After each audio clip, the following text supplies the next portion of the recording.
আমি ধন্যবাদ জানাই শ্রুতি নাগরিক মঞ্চকে এবং আমার পিছনে উপস্থিত বিচারমণ্ডলী। আজকের যে বিষয় যে ডিজিটাল এবং বই পুস্তক, এই ডিজিটাল যুগে বই পুস্তকের কী প্রয়োজন, তো আমরা শুনলাম অনেক ভাই পক্ষে এবং বিপক্ষে বলে গেলেন।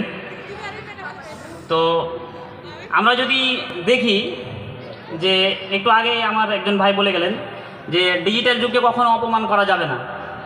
তো ডিজিটাল যুগ যারা আমাদের সামনে এনে দিয়েছে তারা কিন্তু ওই বই পুস্তক থেকে এনে দিয়েছে।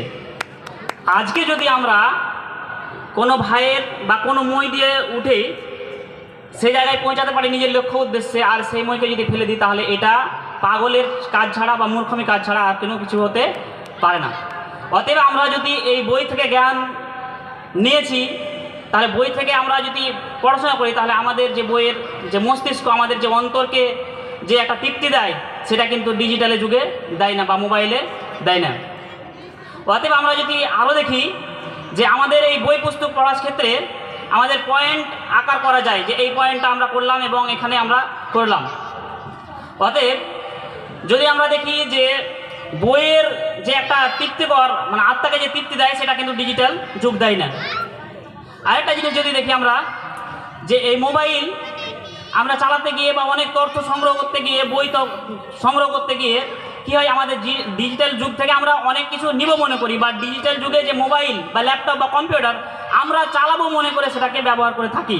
কিন্তু অপরপক্ষে কী দেখা যায়, যে আমাদের যে ডিজিটাল যুগ মোবাইল বা ল্যাপটপ, তারাই কিন্তু আমাদেরকে চালায়, তারাকে আমরা চালাই না। এটা আমরা হাতে নাতে প্রমাণ পেয়েছি অনেক।